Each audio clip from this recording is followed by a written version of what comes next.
Assalamualaikum warahmatullahi wabarakatuh. Sebuah kota tak hanya tumbuh dari beton dan aspal, tapi juga dari akar dan daun yang menyimpan napas kehidupan. Di tengah hiruk-pikuk urbanisasi, ruang terbuka hijau tak sekedar pura-pura kota. Ia adalah mosaik keanekaragaman hayati dan cermin nilai-nilai filosofi yang hidup dalam tiap tumbuhan.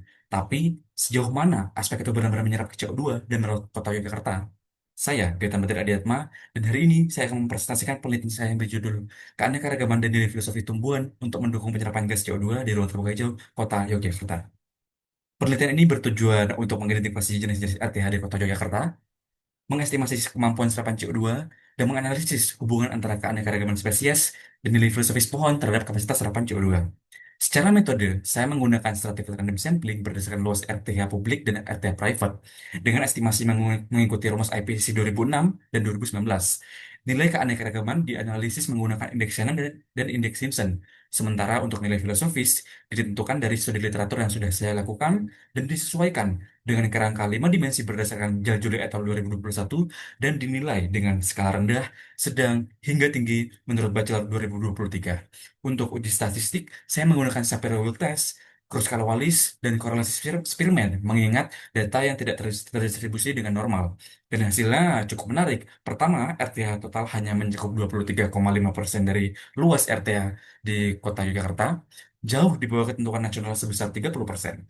Kedua, rata serapan CO2 sebesar 322,77 ton per hektar, namun dominansi luasan oleh RTH private membuat kontribusi RTH publik belum optimal. Lokasi-lokasi seperti kawasan cagar budaya, Jalan Malioboro menunjukkan tingkat serapan yang lebih tinggi karena tutupan tunjuk yang lebih lebat dan pohon-pohon yang lebih besar. Untuk keanekaragaman, spesies menunjukkan korelasi positif meskipun lemah terhadap serapan CO2 dengan indeks yang lebih informatif dibandingkan Simpson. Lalu untuk nilai filosofi pohon memang tidak berpengaruh signifikan terhadap serapan secara individu jika kita melihatnya secara individu. Namun jika kita melihatnya sebagai kelompok filosofi, maka pohon dengan filosofi tinggi memiliki serapan yang lebih besar. Dan rekomendasi dari penelitian ini adalah perlu peningkatan luas dan keberagaman jenis pohon, terutama di RT publik.